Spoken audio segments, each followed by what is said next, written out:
Pendeta Yance Lehitu. Oke, Pasti. selamat datang kembali di Milenial Baper. Kali ngomongin okultisme. Ngomongin okultisme. Nah Om, lagi rame nih Om tentang Ya. Rara.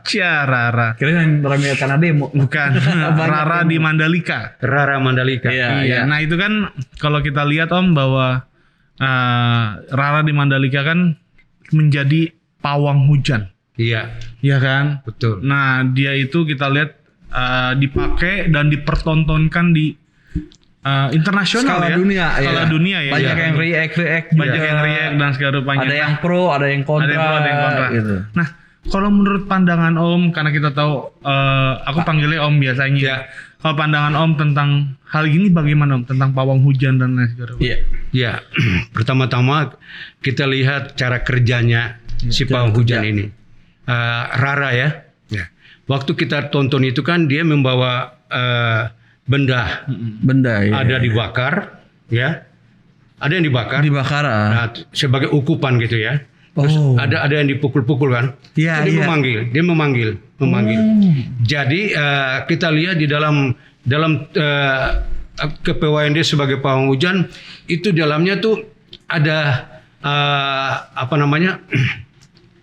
elemen di dalamnya itu. Ada elemen api, ada elemen positifnya. Iya. Ada elemen positifnya dalam diri dia itu. Ada 4 elemen yang ada dalam diri dia. Dan ada juga tanah dan air. Nah, dia pakai apa? Kita lihat di situ. Dia pakai apa? Dia pakai elemennya elemen api. Jadi pada saat dia mengucapkan mantra, itu ke mantra diucapkan. Iya. Dia mengucapkan mantra, maka kekuatan positif yang dari dia itu membuyarkan. Aliran listrik itu membuyarkan, seperti aliran listrik. Dia membuyarkan semua awan yang di atas. Kita lihat kan awan terpecah kan? Awan terpecah maka terjadilah pembagian hujan itu. Saya perhatikan juga itu, pembagian hujan itu. Nah, pada saat itulah orang mulai melihat hujannya teduh. Berhenti. Iya. Ya. Tapi yang satu hal, dia menyalahkan kekuasaan Tuhan. Menyalahkan kekuasaan. Dia menyalahi kuasa iya. Tuhan. Karena apa? Hujan itu kan pemberian Tuhan. Iya. Hujan itu pemberian Tuhan, tapi kepentingan dia saat itu kepentingan publik, kepentingan bangsa. Kepentingan bangsa kan pada saat itu. Nah, disitulah dia memakai apa yang ada pada dia. Dia punya energi itu. Energi itu dia mulai memperkatakan dengan mantra, dia himpun semua energi listrik itu. Nah, disitulah dia mulai membagikan. Awan-awan itu terpecah. Kita lihat kan awan terpecah kan. Nah, disitulah dia bisa membuang hujan itu ke arah timur. Iya. Dia bisa membuang hujan itu ke arah barat Mandalika. Tapi fokus pada tempat event itu tidak turun hujan. Turun hujan tapi hujannya sedikit. Iya. Ibaratnya hujan gerimis ya. Dan itu memang terlihat. Nah, di situ kekuatan daripada mantranya dia. Tapi sebelum itu kan ada lakukan semedi. Dia punya semedi khusus. Dia minta. Ada perjanjiannya di situ. Nah, kalau perjanjian itu pada saat terjadi itu, kalau dia tidak melaksanakannya, ada sesuatu yang terjadi.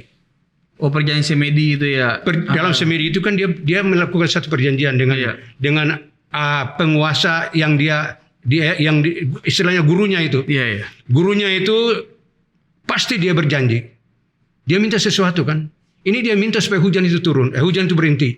Iya. Hujan berhenti. Tapi dengan apa? Dengan cara yang dia lakukan. Oh, ini cara yang dia lakukan. Dia bawa ukupan. Di tangan kan dia pukul. Iya. Dia bawa ukupan itu. Dia bakar. Yang kayak mangkok gitu ya? Seperti mangkok. Tanah liat sebenarnya itu. Oh. Tanah liat itu. Itu kan unsur tanahnya ada. Itu ada maknanya nggak sih Om? Unsur tanahnya ada. Oh, duit tanah gitu ya? Unsur tanah ada, unsur api ada. Kan ada dibakar kan. Itu unsur apinya ada. Nah, lalu dia mulai lakukan itu. Dia panggil, dia baca, ada bacaannya itu. Nah, dia simpan, dia kumpulkan energi positif dia. Energi listrik itu. Lalu dia kan lihat angkat tangan kan. Pada saat diangkat tangan itu, maka awan yang di atas, yang di dalamnya ada tergandung air, itu terpecah. Oke. Terpecah, dia lari ke timur, lari ke barat, lari ke utara. Nah itu. Sehingga lingkungan yang akan diadakan pertandingan itu aman.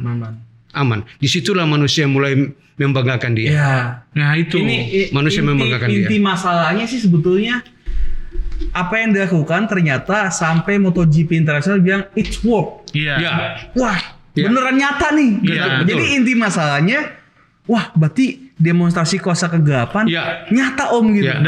Dan dibilang jadi sebuah kebenaran gitu. Iya itu. Dan ternyata ya. memang walaupun BMKG bilang itu ada analisisnya dia Iya, gitu. iya. Tapi nyatanya setelah dilakukan itu berhasil. Makanya kuasa kegelapan memang seperti itu, memang sih emang bisa melakukan hal dan benar-benar terjadi gitu. Iya, jadi itu benar-benar kayak dipertontonkan sehingga sebenarnya itu pengen memuliakan setan dia tuh ya Om ya. Nah Dia itu bisa, gitu. maksudnya Dia membanggakan diri dia dengan ilmu-ilmunya. Dia itu kan memuja setan. iya. Memuja setan kan. Nah, dia bangga dengan apa yang iblis kerjakan pada saat itu. Betul kan? Benar. Iya iya. Nah, iblis itu kan dia bisa menguasai segala macam kan. Nah itu. Dia Iya, bisa iya. segala macam. Nah, tergantung orang itu bersekutu dengan dia. Iya. Orang itu masuk dalam lingkungannya dia. Apa yang dia inginkan terjadi karena ada harga yang harus dibayar di situ. Berarti di note iblis tuh bisa lakuin segalanya ya. Benar. Bisa, Ini yang bisa. kita lihat secara dunia pawang hujan. Mungkin Pawang yang hujan. lain seperti kayak bunuh orang. Kayak kan apa kirim-kirim begitu kan gitu. Iya. Itu benar-benar terjadi gitu. Karena yang hal-hal yang kenapa bilang kuasa setan, karena harusnya kayak misalnya di Kristen pun ada sendiri kan, jatuhnya kita juga Iya. kalau misalkan untuk kayak memberhentikan dunia kita berdoa Iya. dan iya. dan setiap banyak doa, hal yang terjadi ya. dan setiap doa itu juga Terjadi. bukannya kita menuntut kehendak kita. Kalau kita berdoa sama Tuhan Iya. tuh hujan terus deres mah ya itu udah kehendaknya Iya. Tuhan. Kehendaknya Tuhan. Bener gak? Ya. Kayak contoh di Muslim pun juga pasti ada. Iya. Ya kan berdoa demikian. Masalahnya yang dia praktekin itu nggak sesuai nih. Iya iya. Iya guys Om. Karena yang dia praktek itu begini, ya kan? Nah, Iya. Terusnya, sehingga jadi mengiyakan itu. nah, Wah kan. kalau dia sebut Tuhan yang mana nih? Kan Ya. gitu. Kan dia belum tentu dia agamanya Kristen. Iya. Iya. Belum tentu. Belum tentu ya. Belum tentu. Kita nggak tahu. Jadi tarikan bumi itu kan lebih kuat kan. Iya. Iya. Pada saat awan itu membentuk, pada saat awan itu dia pelajari, Iya. dia pelajari ilmu apa namanya ilmu apa Gravitasi. ya dia pelajari itu, memang ada semua dalam itu. Lalu dia lihat gaya tarikan bumi itu lebih kuat, maka mantranya itu kan naik kan. Iya. Mantranya naik, lalu energi yang ada dalam dia itu mulai bekerja. Dia pakai unsur tanah ada di situ, unsur api ada di situ, dan energi positif bekerja. Iya. Energi positif unsur api itu kan tarikan listrik. Dia naik dan dia membuka semua awan-awan yang mengandung air di atasnya tuh terpecah. Dia bisa pindahkan ke daerah lain. Nah, dia bisa pindahkan ke daerah lain. Tergantung bagaimana perjanjiannya. Itu kan ada pembayaran di situ. Ada pembayaran di situ, nggak gampang, enggak. Jadi istilahnya ini bukan hanya Rara ya, kita Iya. ya, semua pawang. Ini Rara ini sebagai cuman puncak gunung aja. ya. Ya kan? Karena dia yang ya. diekspos. Dan banyak hal juga event-event yang lain juga pakai panggung hujan. Iya. Semua event pakai. konser musik gitu. Pernikahan, konser Dan musik. ternyata kita kan pernah lihat Om ya, pasti terjadi emang bener nggak Iya. hujan, di situ hujan, di sini Iya. nggak hujan gitu. Nah pertanyaan saya apakah kayak pawang itu berarti gitu mereka untuk mempelajari itu, untuk menguasai itu ada yang namanya perjanjian dengan Iya. roh-roh gitu atau gimana? Pertama mereka percaya, mereka punya guru. Mereka punya guru. Nah guru itu mereka harus apa yang guru perintahkan mereka harus turut. Tidak boleh dilanggar. Nah itu mereka percaya betul-betul. Lalu situ kan ada peraturan-peraturan di dalamnya. Nah lalu mereka bisa bersemedi Mereka bisa bersemedi, mereka bisa lakukan hal-hal yang bukan dari Tuhan ya. Tunggu Om, ngomongin semedi nih Om. Semedi itu sebenarnya salah gak sih? Semedi sebenarnya lihat dulu. Kayak misalkan nih, kan ada nama olahraga yoga tuh, itu ada semedinya kan Om. Nah itu sebenarnya gimana sih Om, semedi itu salah atau gak sih Om? Kalau itu untuk kesehatan oke ya. Iya. Untuk kesehatan. Tapi kalau semedi dengan cara-cara yang tujuannya lain, kan sekarang banyak orang bersemedi kan? Iya. Nah, kalau kita bersemedi kita saat teduh. Oke. Iya kan? Kita kan saat teduh kita fokus kita kepada Tuhan kan? Tidak kepada macam-macam. Tujuannya satu. Oke. Tujuannya satu. Untuk kuasa Tuhan bekerja dalam segala aspek kehidupan kita. Pimpin kita, tuntun kita. Itu semedinya kita pada saat kita saat teduh. Itu seperti semedi. Orang bersemedi kan begini. Nah, saya pernah tahu kan di Depok ini kan ada sumur 7. Oh iya, Di Depok. 7 sumur. 7 sumur. Ya. Yang ada pohon beringinnya. Ya. Oke. 7 sumur. Ceritanya Di begini. daerah Beji ya, Bang? Beji. Oh, iya. Saya waktu itu 2 keliling. Ini benar nyata. Iya. Saya 2 keliling, saya bawa tim doa. Ya. Itu penguasa namanya Mbak Beji. Mbak Beji. Ya. Cara saya untuk masuk kepada di dalamnya tuh gimana? Tuhan kasih hikmat. Tuhan kasih hikmat. Saya bilang kami dari Kotip dari Pemda Depok. Kami bagian penelitian. Oh, Penelitian. Pak penelitian masuknya begitu ya? Iya, saya masuk dengan cara itu. Diterima sama penjaga kuncinya, terima. Apa yang terjadi? Begitu saya masuk di dalam, ada yang bersemedi. Itu sudah kalau nggak salah 3 hari. Hanya di situ saja. Orang itu mencari ilmu. Ya ini Om ya, duduknya tuh di bawah pohon cemaranya ya. Pohon beringin yang Ya, besar. iya. Pohon beringin yang besar. Karena Ino pernah ke situ, Ino pernah lihat tuh lah, kok ada orang nih gitu. Itu di dalam ada bangunan. Itu ada bangunan. Itu dalamnya tuh ada orang bersemedi. Terus masuk ke belakang. Saya ke belakang. Itu ada penyembahan. Ada minuman, ada kembang, ada jeruk, ada pisang, sesajen. Oke. Satu ruang itu penuh sesajen. Lalu saya kontak teman saya, keliling tempat itu. Iya, sumur. Saya urapi itu semua sesajen, saya urapi semua. Lalu saya panggil kuncinya, Pak, boleh saya tiup trompet di sini? Boleh Pak. Untuk apa? Untuk mengundang kuasa Tuhan bekerja di sini. Oh gitu. Saya bilang begitu. Kalau kuasa Tuhan dia mengerti kan? Oh iya. Saya angkat sangkakala. Tetet. Yang semedinya buyar. Wow. Oh, jelas konsentrasinya hilang dong. Buyarnya gimana Om dia? Konsentrasinya hilang, dia keluar. Oh dia keluar? Dia keluar. Siapa? Oh dari 3 hari? Dia cari ilmu di situ. Dengan tujuan dia, kami nggak tahu. Iya. Ya. Pada saat kami ke situ, tujuannya kami 2 keliling. Kami sudah urapi 7 sumur itu, sudah taburin garam semua. Lalu saya diarahkan Tuhan naik ke tempat itu. Masuk ke tempat itu dengan cara bahwa kami dari Pemda bagian penelitian. Iya. Purbakala. Iya. Purbakala. Nah, disitulah kami masuk. Disitulah saya melakukan peperangan di situ.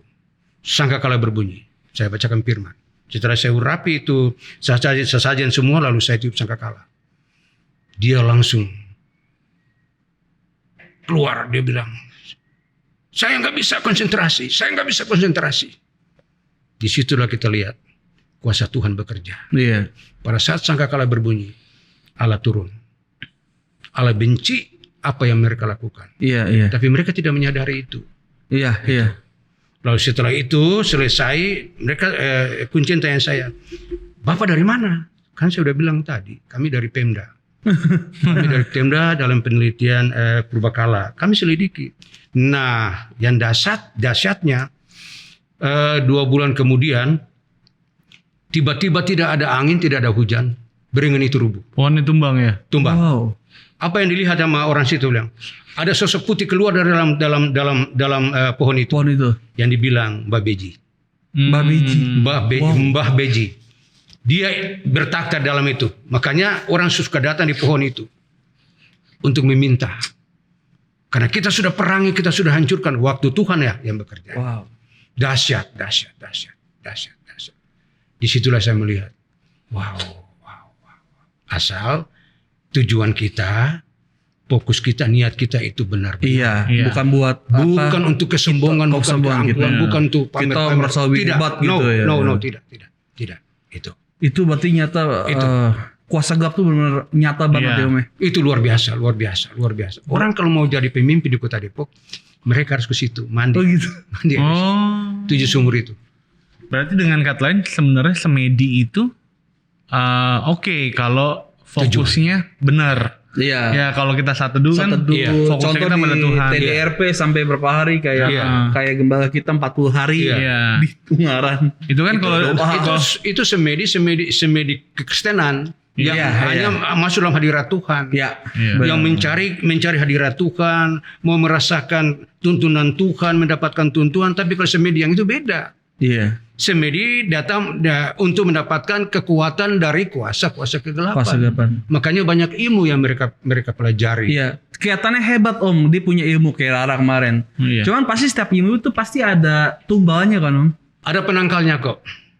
Oh Ilmu gitu. itu ada penangkalnya. Ada penangkalnya. Oh. Ada penangkalnya. Jadi misalkan mereka nih bikin perjanjian, biasanya itu tumbalin tuh apa sih? Iya. Kalau tumbal itu tergantung mereka. Itu kan pribadi mereka dengan apa ya? Rohnya itu. Dengan penguasanya. Hmm. Contoh kita. Contoh. Biasanya Om tahu tuh apa? Iya. Contoh begini. Waktu kami peperangan di Gunung, kalau nggak salah Gunung Lau, kalau nggak di Jawa Tengah. Lau. Jawa Tengah ada satu, di situ ada tempat penyembahan. Iya. Ada satu keluarga Canes. Dia datang mencari kekayaan di situ. Oh. Dia sudah 1 minggu di situ. Bu. 1 minggu di situ. Lalu ada anak kecil. Maaf kata, kalau orang Canes kan, kalau anak yang egedigo apa dia? Oh iya. Apa namanya? yang apa disabilitas atau Mukanya sama. sejenis Orang ya. itu mukanya Iya. sama. Oh, Iya. ini apa? Ya disabilitas dan teman-temannya lah. Iya, salah iya, satu iya, intinya lah. Kita harus bisa nyebutnya disabilitas. Disabilitas Iya. ya. Langsung saya ngobrol. Ibu berapa lama di sini? Saya sudah 1 minggu. Wush. Bapak dari mana? Kami dari Depok. Kami cuma jalan-jalan aja untuk melihat kondisi. Ini siapa? Ini anak saya. Tumbalnya anak itu. Iya. Oh. Dia punya usaha luar biasa, ya. Usahanya maju, anaknya jadi tumbalnya. Ya seperti itu perjanjiannya. Pasti selalu ada ya. Om. Ada. Nggak mungkin kita selalu enak hidup kita tanpa ada ini tumbal. Karena manusia yang kekayaan kan. Iya. Apapun juga mereka harus bayar. Kayak penglaris kayak apa? Iya, mereka Iya. harus bayar, mereka harus kurbankan biarpun itu anaknya sekalipun juga. Wah. Harus kurbankan. Sadis. Ini jemaatnya sudah bertobat ya. Tapi bapaknya belum bertobat. Oh. Kalau Ino tahu di Depok Timur dekat Polsek itu ada sebelum Polsek ya, ada satu penjualan bahan-bahan bangunan. Ya, Sebelum Polsek. sebelah kiri dekat tempat orang Batak punya ruang apa? Oh tahu orang iya tahu. Oh iya, ha. Itu Tahu dekat kan? rumah saya. Om. Tahu kan? Iya. Ya. Nah, bapaknya pergi ke Gunung Kawi.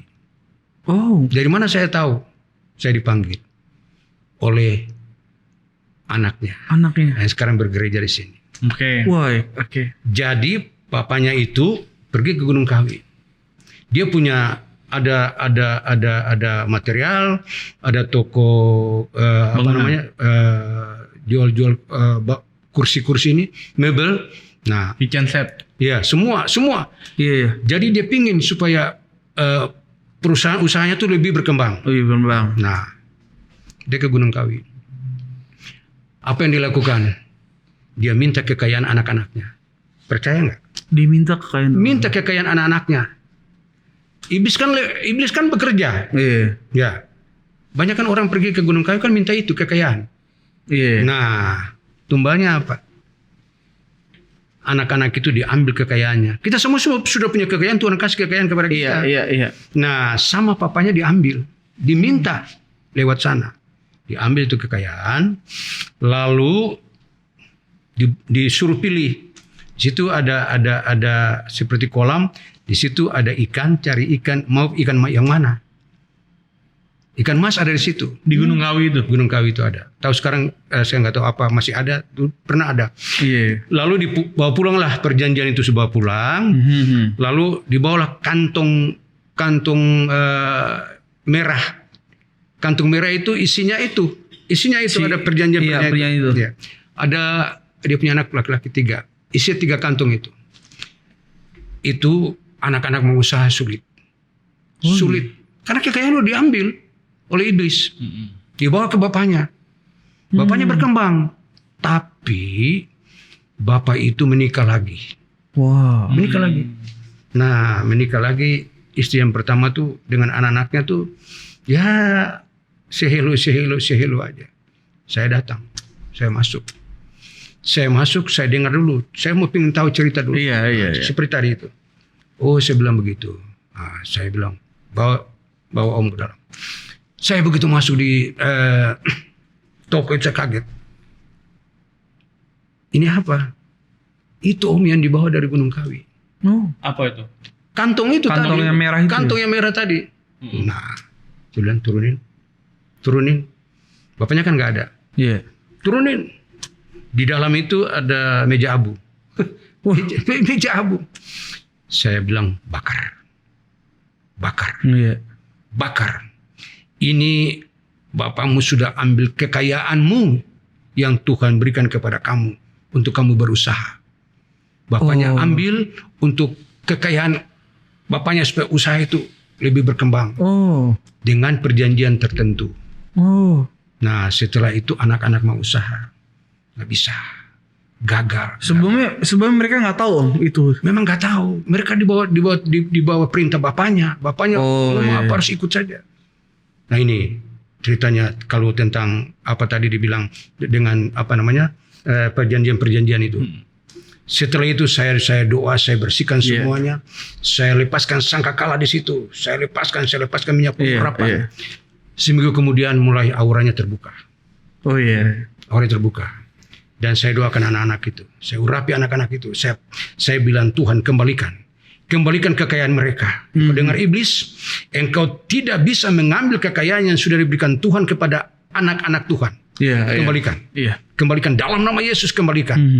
Nah, sekarang kalau pergi lewat situ kan sudah mulai ada toko kan, toko sebelah kiri, sebelah kanan kan. Dan mulai berkembang. Saya tahu perkembangan itu om. Nah, terus yang ada lagi buka usaha makanan itu berkembang. Rumah lo itu ya? Iya, depan rumah. Karena sudah dibersihkan, sudah dipulihkan.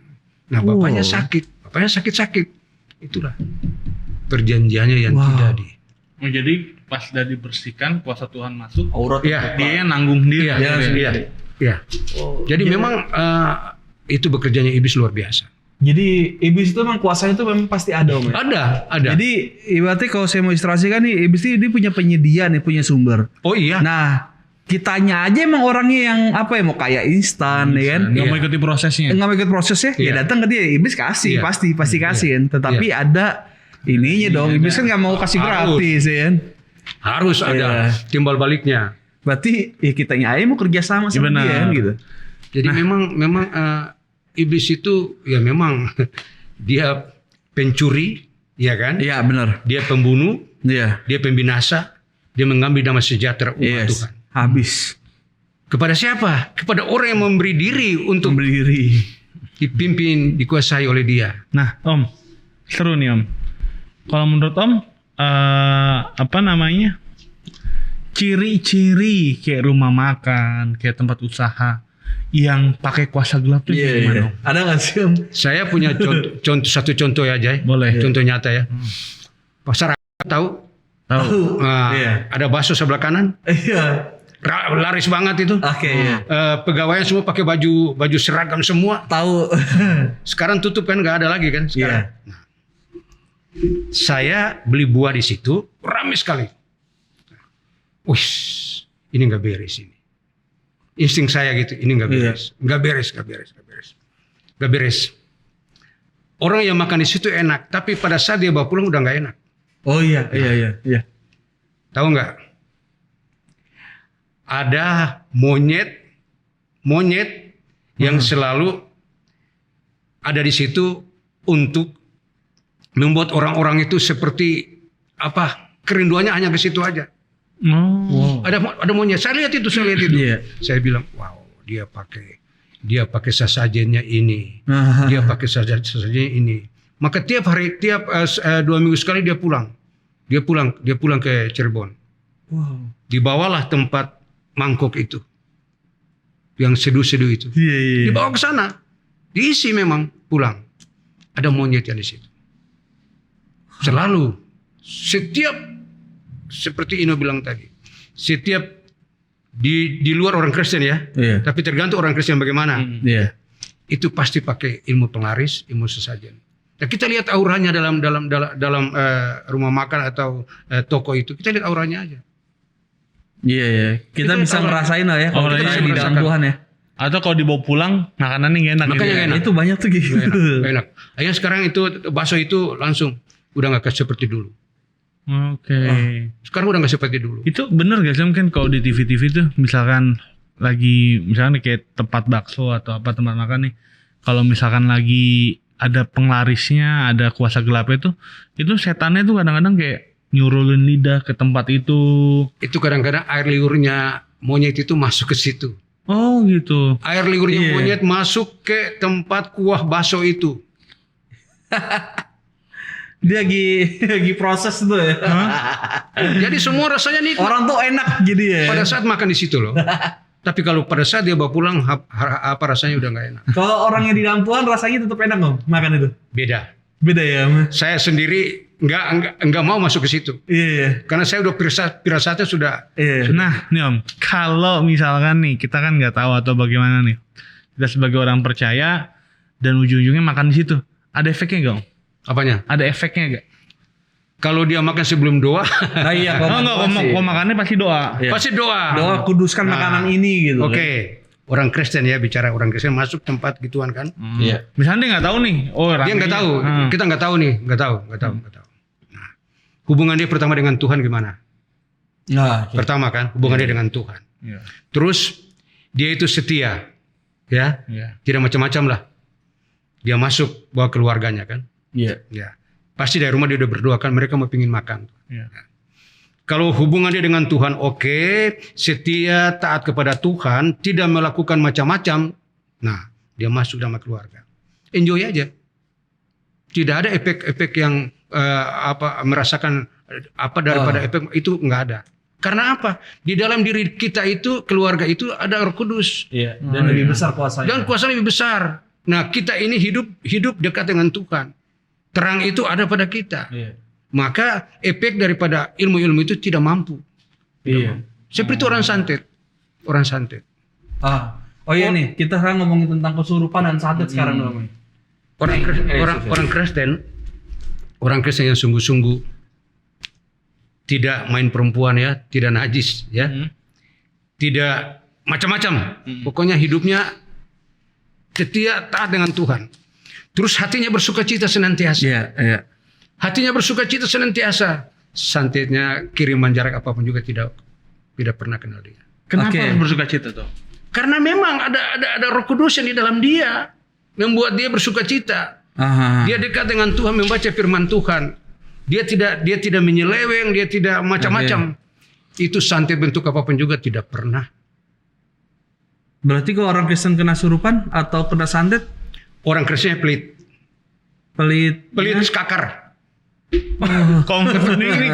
Ini maksudnya Dengan diri sendiri. maksudnya Sombong. maksudnya Iya. Pak Doni Daud nih Doni. Hampir kayak gitu. Tony Stark. Tony Daud. Hampir Tony kayak gitu. bukan Tony Daud. Daud Tony. Tony itu bilang juga pas yang di Pak Gilbert nih, nanti boleh di ini videonya. Dia bilang kalau orang yang kena santet itu orang yang pelit. Orang pelit paling mudah disantet. Orang pelit. Kok bisa sih? Bisa, karena bisa sama gitu ya? dia tidak pentingkan orang lagi susah di sebelah. Istilahnya kalau ketika orang mau bilang kita skakar. Iya. Yang penting aku untuk kepentinganku sendiri. Yang penting aku hebat orang pandang. Itu Tuhan marah, Tuhan marah. Tuhan izinkan. Tuhan izinkan santet masuk. Oke. Nah, dia periksa ke dokter. Umpama dia sakit. Iya. Periksa ke dokter. Dokter bilang nggak ada apa-apa. Nah, disitulah Oke. dia harus menyadari bahwa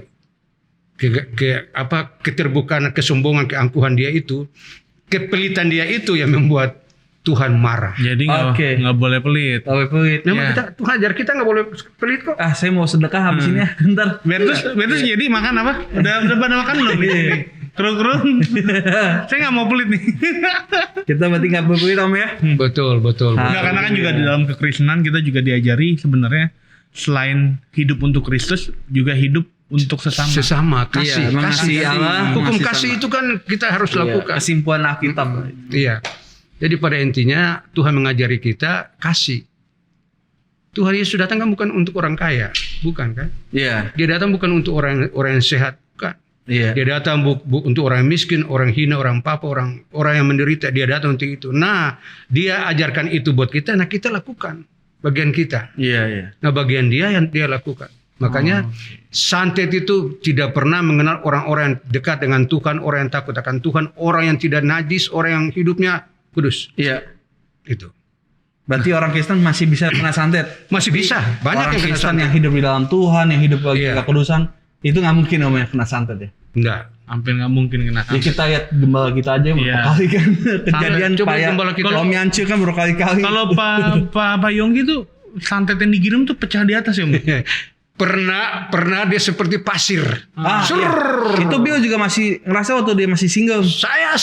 Saya datang sama Pak Yoce. Wah, ini gak benarin. Orang-orang yang membenci beliau, orang-orang yang lihat beliau tuh kayaknya keangkuhan. Iya, Padahal iya. enggak. Enggak. Nah, Emang Bapak tuh orangnya nggak banyak ngomong aja. Iya. nah, pada jam-jam tertentu saya mau bilang bahwa kekuatan santet itu dia mulai dari jam maghrib sampai jam 12. Maghrib sampai Jam 12. Oh. Setelah jam situ lagi dia udah lemah. Oh gitu. Udah lemah. Udah Itu lemah. kenapa Om ya? Begini, karena bekerjanya mereka itu kan bekerjanya pada saat malam. Oh. Itu klimaksnya itu pada jam 12. Contohnya begini, kakak perempuan saya punya toko material, toko barang-barang kelonton di Ambon yang paling besar. Iya. Dia sering memberkati pendeta, dia sering membantu gereja. Iya. Di sana kan orangnya main dengan gunung tanah. Inu tahu kan? Molana. Iya. Dengan arwah-arwah orang mati-mati. Iya. Nenek moyang. Nenek moyang. Dia ini rajin ke gereja. Lalu pada satu saat, seperti di depan pintunya itu ada anak kecil datang. Lepaskan uang. Dia cerita, lepaskan uang. Lalu kakak saya panggil dia, biasanya panggil, Nyong sini. Itu uang jatuh, tiba-tiba anak itu nggak ada.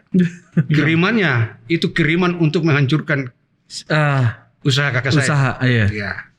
Panggil pendeta. Pendeta dari gereja tua di Ambon. Enggak. Akhirnya panggil gereja dari Pantekosta sama GBI. Gabung. Kolaps. Gabung. Mereka berdua. Dia telepon saya. Saya bilang, percaya bahwa kuasa Tuhan itu mengalahkan semuanya. Iya. Nah, apa yang terjadi?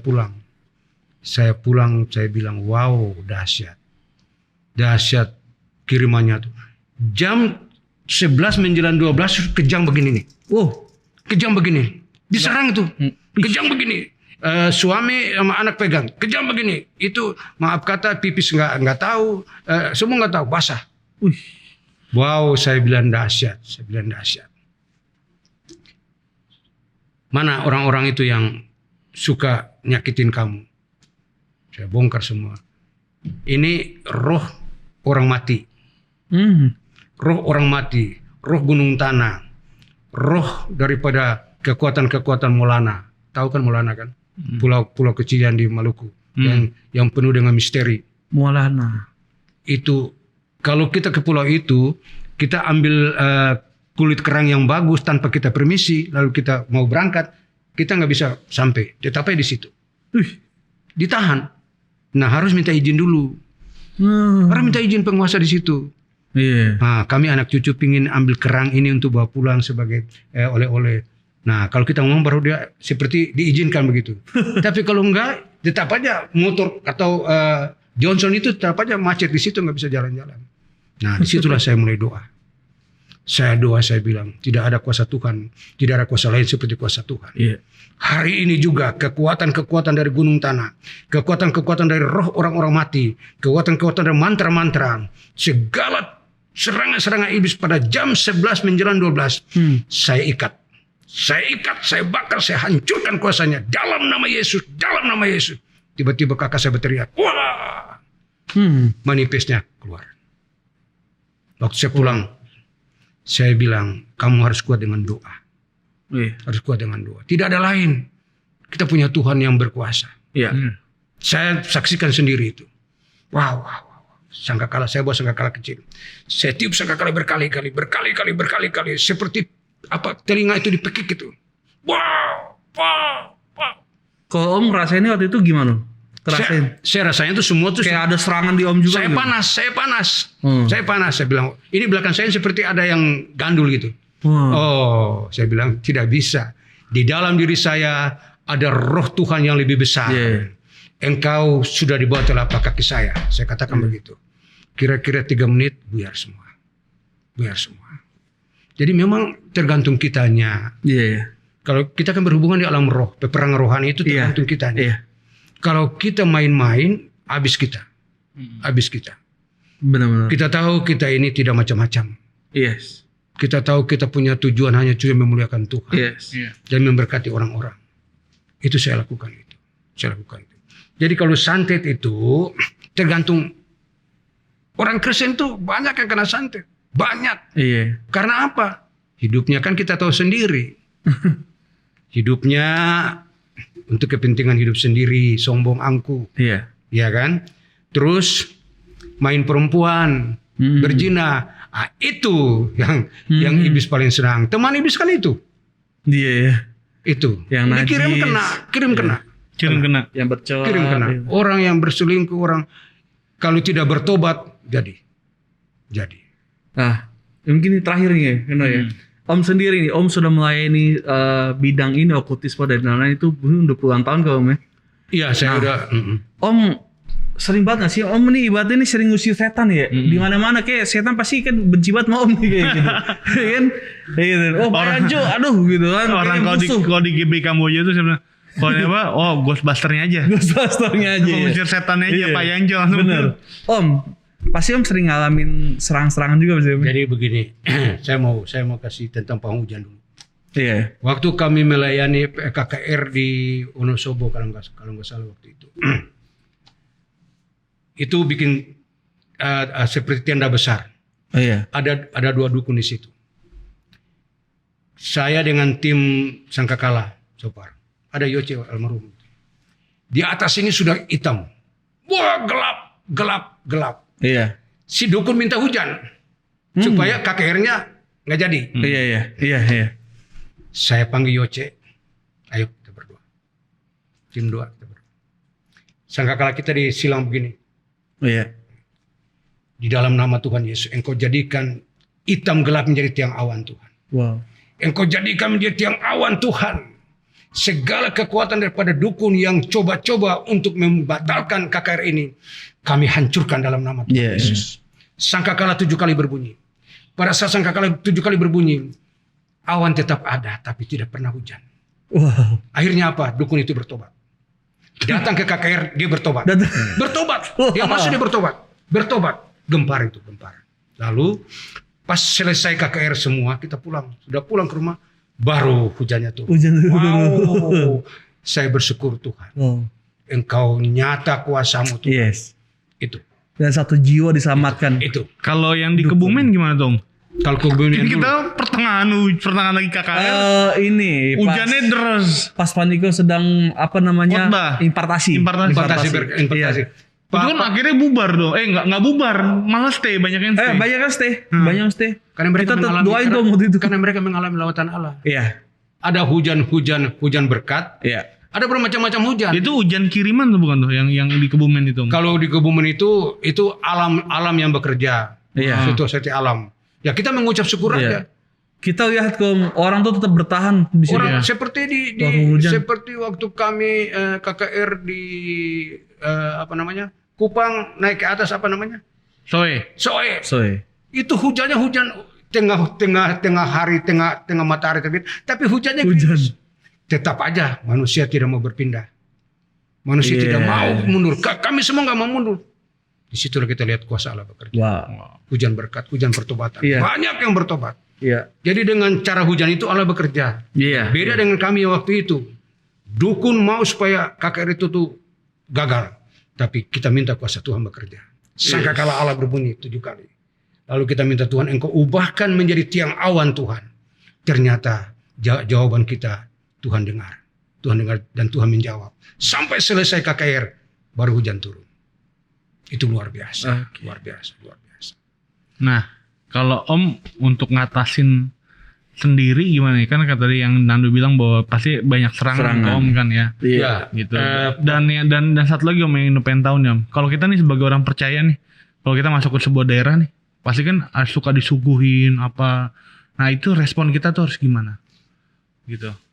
Ini rahasia ya. Ini Tapi terakhir ya. ada di firman Tuhan. Iya. Yosua Tuhan perintahkan injak tanah itu. Injak tanah itu. Injak tanah itu dan tanah itu milikmu. Aku berikan kepadamu. Oh. Setiap Om KKR di Pulau Jawa di luar daerah, begitu turun dari pesawat, Iya. masuk sudah keluar ruang Lapangan pesawat, bandara. lapangan, Iya. Om buka sepatu. Oh. Om buka sepatu, buka bagian kanan ya. Iya. Telunjuk jari kaki Om tekan di tanah. Om ambil tanah itu. Artinya penguasa orang kuat yang ada di daerah itu sudah kami tundukkan. Wow. Kami tundukkan, kami sudah injak. Gak bakalan dia serang kita. Iya, iya. Kita sudah kuasai tanah itu. Iya. Maka penguasa tanah itu semua sudah di bawah kuasa kita. Itu firman Tuhan. Oh iya. Yosua Tuhan injak tanah itu. Tapi pernah nggak Om, waktu di kota mana kalau Om ngalamin serangan gitu? Kalau di kota Dan itu dari dukun setempat lah gitu ibaratnya. kalau di kota yang Om pernah dapat serangan itu di Semarang. Oh malah di Semarang ya? Nyata Semarang. Kemarin kota gede ya. Iya banyak gerejanya. Habis kami peperangan membersihkan 3 cabang air. Biasa kalau mau bulan-bulan begini mereka cuci perkakas orang Jawa itu kan. Oh iya. Oh, iya. Oke. Soeharto segala macam, Iya, iya. segala macam Iya. di situ. Om sama Pak Yoce peperangan di situ. Perang bersihkan semua. Kami waktu itu tidur di rumah ketua partai PDIP. Keluarganya berantakan karena suaminya main perempuan. Iya. Jadi kurang begitu baik ya. Iya. Ya kami sebagai tamu kan. Iya. Pada saat malam tidur kiriman datang. Cu. Oh. Dia kirim Nyai Roro Kidul. Itu tertuju pasti ke Om ya sama tim. Nyata benar. Buset. Jadi Om tidur begini. Serem. Om tidur begini. Di situ kan ada pintu, di atasnya tuh ada tempat udara masuk ya. Iya, ventilasi. Iya, ventilasi. Om tidur. Dia masuk. Jadi tidur seperti tidurnya atau enggak? Dia masuk dengan bayangan-bayangan hijau, kain-kain sutra hijau. Masuk seperti ditiup angin masuk. Langsung dia berhadapan dengan Om. Kamu menghancurkan tempat-tempat saya. Cantik loh. Iya. Saya bilang dia cantik. Tapi pucat. Kamu menghancurkan tempat-tempat saya. Hari ini saya hancurkan. Wow. Saya angkat tangan. Dalam nama Tuhan Yesus Kristus. Dalam nama Tuhan Yesus Kristus. Saya mengambil otoritas Allah saat ini. Saya bakar kuasamu. Pergi keluar. Yoce di bawah sini dikaget dia bangun. Kenapa? Kami diserang. Wow. Diserang kiriman oleh Ratu Nyai Roro Kidul. Dari situ saya bangun pagi, saya teduh lalu saya berdoa. Selesai itu saya bilang, oh, dia diserang kita, serang. Tapi benar, kita yang betul-betul hidup dalam Tuhan, yang berjalan tulus, yang memelayani Tuhan, Tuhan backup kita. Yes. Backup kita. Yang kedua, kita bersihkan pagoda. Tahu nggak Cina punya tempat Sembayang. Sampokong. Iya. Yang di Semarang yang besar itu. Besar itu Om. Iya. Cenghu sana Cenghu. Itu kalau masuk situ, di situ ada 3 lilin. 3 lilin itu punya perusahaan besar-besar yang di Jakarta. Iya. Kalau lilin tereduh berarti perusahaannya mulai turun. Wow. Iya, itu nyata benar. Kita nggak kasih tahu untuk pesan ya. Nyata benar. Iya kan? Ih, Sampokong ya. Iya. Nggak dikasih tahu gitu. Kita masuk di Sampokong. Itu sih yang Ceng O itu kita. Yang iuin besar itu ya. Betul, Kita betul. nggak kasih tahu. Saya dikasih tahu, saya tahu. Yang ada ketinggalan yang gitu ya. Iya. Nah, sudah gitu kita masuk. Terus Pak, nggak boleh masuk ke dalam, Pak. Bapak mesti, kita beli hiu kan? Itu yang bakar itu kan? Oh iya. Tuhan gimana caranya supaya kita mau masuk ke dalam? Nah, Yoce, kita masuk tapi nggak boleh foto. Jadi dia itu kan seperti lapisan emas gitu kan, yang besar banget di ruang khusus. Iya. Tapi kita pintar. Nah, saya bilang Tuhan kasih hikmat. Nah, ini Sampokong nih. Nah, kita di depan dia begini nih. Iya. Nah, orang datang kan menghadap gini kan. Iya. Sembah dia kan, tapi kita disembah dulu. Oh iya. Tuhan kasih hikmat luar biasa. Jadi kita berdiri depan patungnya itu. Jadi orang-orang mau datang. Saya bilang dalam nama Yesus, dalam nama Yesus, dalam nama Yesus, dalam nama Yesus. Selamatkan mereka Tuhan. Jadi mereka berhadapan dengan kami berdua. Oh iya. Patung itu di belakang. Iya. Wow, Tuhan kasih hikmat luar biasa. Dari situ saya pelajari. Benar. Kekuatan-kekuatan itu kalau kita datang dengan kuasa Tuhan. Yes. Tunduk. Jadi mau apapun juga tetap aja. Walaupun kita mau disuguhin apa, kalau kita makan tetap kuasa Tuhan. Iya. Bekerja. Tapi kuncinya mungkin kita harus jaga hidup kudus ya. Kita Harus nggak boleh dekat sama sembarangan. Tuhan Iya, ya. Kita nggak boleh sembarangan. Dan nggak pelit tuh. Benar. Itu yang paling penting. Umpama kalau ada orang mau santet kita di tempat kopi, ruang kopi gitu ya. Iya. Orang lihat kita, wah kayak apa. Dia coba ilmunya dia. Gelas itu bisa pecah. Bisa pecah. Karena ada kuasa. Iya. Ada kuasa. Betul. Sampai dia lihat kita heran. Kaget kan. Iya. Siapa ini orang nih ya? Benar. Iya. Kok sakti banget gitu ya. Pernah tahu tempat sihir berjalan? Oh. Pernah tahu nggak tempat sihir berjalan? Waktu itu kami pelayanan di Sumba. Iya. Sumba itu okultismenya luar biasa. Sumba. Luar biasa. Pendeta siapa gitu ya. Jadi kita pergi tempat itu. Jadi kalau orang mau pencuri hewan di sana, dia kirim surat dulu. Aneh nggak? Dia kirim surat dulu. Wow, pendetanya bongkar semua. Oke. Saya lihat Bapak berdua ini beda dengan yang lain. Ini pendeta Pak siapa gitu ketua gereja di sana. Oke Pak, kita berangkat. Wah, sampai di sana itu pemuka-pemuka adat itu ada. Iya. Mereka pertontonkan tempat sihir berjalan. Saya jepit kaki, ujung jari mai saya kontak Yoce, lihat, berhenti di tengah. Saya tekan ujung Tanah, jari kita, ya. saya tekan, berhenti. Mereka kaget. Padahal dia lagi pertontonan itu ya. Iya, sengaja dia bikin supaya kita mau lihat kan, kuasa mereka lebih kuat, Iya. adatnya lebih kuat. Tapi kita punya kuasa Tuhan. Iya. Tuhan kasih hikmat luar biasa. Puji Tuhan. Jadi memang kalau kita berbicara tentang kuasa-kuasa gelap tergantung pribadi kita. Iya. Oke. Pribadi kita harus pertama dekat dengan Tuhan, hidupnya kudus, jangan macam-macam. Iya. Lalu kita selalu memuliakan Dia, jangan sombong. Yes. Sombong itu Iya. temannya iblis. Iya. Lalu kita lebih banyak merendahkan diri. Iya. Iya. Gak boleh kikir, gak boleh pelit. Oke.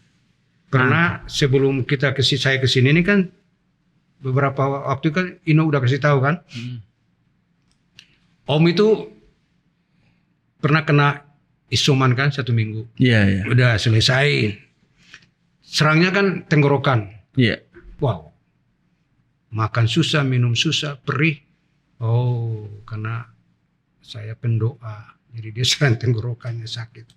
Iya. Lalu 1 minggu kemarin, minggu yang lalu, seperti lemparan batu tapi bukan batu, boom, istri saya teriak, kenapa tuh? Istri saya teriak itu. Iya. Kami ada di ruang makan jam 7 malam, kami di ruang makan, ting, saya bilang, oh ya. Saya langsung keluar buka pintu, saya ambil menyurapan, saya lepaskan menyurapan, Tuhan bekerja.